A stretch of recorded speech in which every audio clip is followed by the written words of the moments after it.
First of all, I would like to say Tashid Delek to all of you. As you know, in a few days' time, we will celebrate the Dharma Chakra Day. So, generally speaking, whatever practice that we do, first and foremost, it is very important to have the right motivation, like thought renunciation towards the whole samsara, and then to have infinite loving kindness towards all the sentient beings, and then the infinite compassion towards all the sentient beings. And based on these positive thoughts, we should develop the wishing and engaging enlightenment mind, or the bodhicitta. So with these in mind, then we should practice. Generally, we should practice every day. We should be vigilant on our action and try to do the right adoption and try to do the right abandonment and try to follow the right way, the right lifestyle according to the Dharma. This is very important. And also, I would like to say there are many ways to make our virtues more powerful.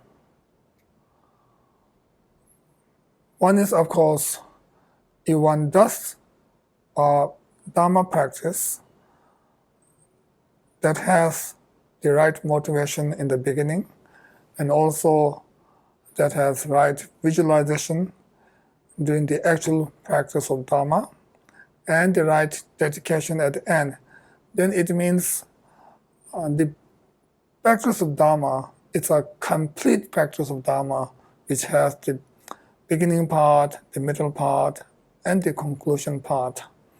So, doing Dharma practice with such complete way, then it makes our virtue more powerful, and it makes our virtue the real antidote to pacify the cause of suffering or the non-virtues and mental afflictions. And it will really help us to gain liberation, and eventually it will help us to attain the enlightenment state. So therefore, whenever we do our practice, we should always do our practice with these three parts. And then there are other ways to strengthen or to make our virtues more powerful. From time point of view, there are two kinds of time. One means if we do every day same practice, then on that particular day, one is doing a practice which is also performed by another one. But on that day, the one who is doing for last many days continuously will earn much greater merit than one who has done only for today the same amount of practice. Although on that particular day they have done the same practice, exactly the same practice, but one who has done the same practice for last many days or many weeks or months, that person will earn much greater merit on that particular day. This is the power of continued practice, or the power of everyday practice. And then another time means doing virtues on a special occasion or on a holy day. So doing practice on a holy day will have more merit if we do Dharma practice. And also, if you do non-virtues, then doing non-virtues on holy day will also be multiplied and also become more powerful.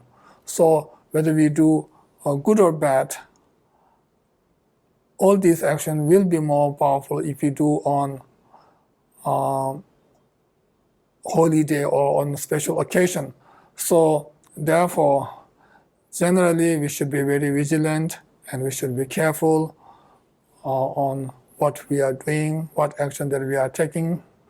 And especially we should be more vigilant or more careful on special occasion or on holy day such as Dhamma Chakra Day. So Dhamma Chakra Day is the day Buddha Shakyamuni first turned the wheel of Dharma to 5 fortunate disciples. So this is a very important day for all the Buddhists. So I would like to explain a little bit on this.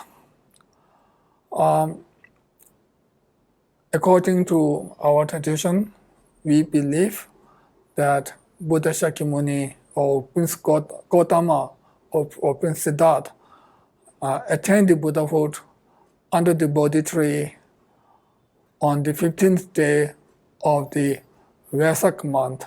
Vesak month means 4th month of the lunar calendar. When we count like this. So when we say Vesak day, it means the 15th day of the 4th lunar month. So anyway, on this day, Buddha or Prince Siddhartha attains Buddhahood and becomes Buddha. According to Mahayana tradition, this is for the eyes of common people. But in reality, Buddha has, or Shakyamuni or the Prince Siddhartha have attained Buddhahood long time ago, many countless eons before he appears in this world as Prince Siddhartha. So in our tradition, in the Mahayana tradition, we believe Prince Siddhartha is one of the Nirmanakaya form, or is one of the Buddha's emanation. But for the eyes of common people, he acts as a prince. He was born as a prince and acted as a prince, then renounced his kingdom and looked for the truth or for Dharma, and then he did practice, and then finally, under the Bodhi tree in Bodhi Gaya, he attains the Buddhahood. And right after attaining the Buddhahood, or right after becoming Buddha, he did not turn the wheel of Dharma. Actually, there's one famous verse, but just to say the essence of this verse is that he said, now he found a nectar-like Dharma, but no one will understand if he teach. So he will remain in silent in the forest. So Buddha did not turn the wheel of Dharma right after attaining the Buddhahood. Actually, he didn't turn the wheel of Dharma for next 7 weeks. So during that time, one of the most powerful worldly god, the Brahma, and his retinues visited Buddha and request to turn the wheel of Dharma, but Buddha did not accept it right away, because in order to have more respect to the Dharma, and also by requesting again and again, one can accumulate more merit. So for this reason, Buddha did not accept it right away. And then the powerful god Brahma asks another powerful god called Indra to help him to request Buddha to return the wheel of Dharma. And then the other powerful god, Indra, visited Buddha and requested to return the wheel of Dharma. And then later, Brahma again requests to return the wheel of Dharma. And then finally, Buddha Shakyamuni accepted to turn the wheel of Dharma. But in another text, or in other texts, it says the powerful god Brahma offered Dharma wheel, and the powerful god Indra offered the white conch shell and requested to return the wheel of Dharma, and then later Buddha accepted to return the wheel of Dharma. And then he went to Deer Park, Varanasi. Actually, this is a place where many past Buddhas have turned the wheel of Dharma to their fortunate disciples. And Buddha knew that there are 5 bhikshus, 5 fortunate bhikshus, and if Buddha teach Dharma to them, then they will understand the meaning of Dharma easily, and also they will not disrespect the Dharma. So Buddha knew that these are the 5 suitable disciples to whom Buddha will turn the first wheel of Dharma as Buddha Shakyamuni. So then after he visited Deer Park, Varanasi, then he gave the teaching to 5 fortunate disciple bhikshus. And the topic of the teaching is on the 4 noble truths: the truth of suffering, the truth of origin, the truth of cessation, and the truth of path. So the truth of suffering is like the sickness, and truth of origin is like the cause of sickness, and truth of cessation is the state. It's like a state that is free from the sickness, and truth of path is like the method to cure the sickness, or the treatment or the method to cure the sickness.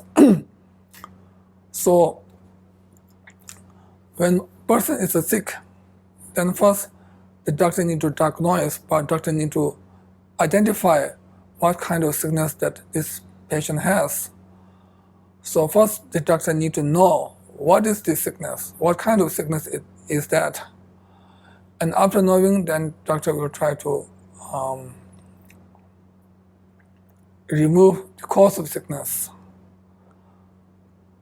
through the right method, or like giving medicine and doing other treatments. And after that, then this person will be recovered from the sickness and will be on a state that is free from the sickness. So similarly, first it is important for us to know the suffering as it is. Knowing suffering as it is very important, because through this one will develop the thought of renunciation, and one will have sincere loving kindness and compassion to those fellow sentient beings who are also experiencing great suffering. And by knowing the suffering as it is, it will help us to abstain from performing or committing the negative actions, and it will help us to do more and more virtuous deeds, which is the right antidote to overcome the suffering. So Buddha taught that first we must know the suffering as it is, then we should try to, then Buddha taught the teaching on the second truth, which is the truth of origin, which means to know the cause of suffering. And after knowing this, then Buddha gave the right method, or Buddha teach on the truth of cessation, which is the state that is free from these suffering. And then to achieve this, to accomplish this state of cessation, then Buddha taught the fourth truth, which is on the truth of path. So this teaching or this truth is the real method, or is the real teaching or real antidote that can overcome all these sufferings, and that can help us to gain or attain the state of cessation, or a state that is free from all kinds of sufferings. So Buddha taught these four noble truths on this particular Dhammacakra day. So in our life, we do have many things to do, but we must follow Buddha's teachings, and especially like the Four Noble Truths. We can apply the Four Noble Truths to Mahayana in general, or in the Vajrayana practice. We can apply these four truths in our daily life, in our daily practice. So through this way, then we can gain more and more experience, or gain more and more realizations, and finally we will be able to attain the Buddhahood for the sake of all the sentient beings. So with this, I will conclude my short talk, and at the end, I sincerely wish that may the blessings of our root Guru, His Holiness the 41st Koma Teacher Rinpoche, and Buddha, Dhamma, and Sangha be with you now and always. Thank you.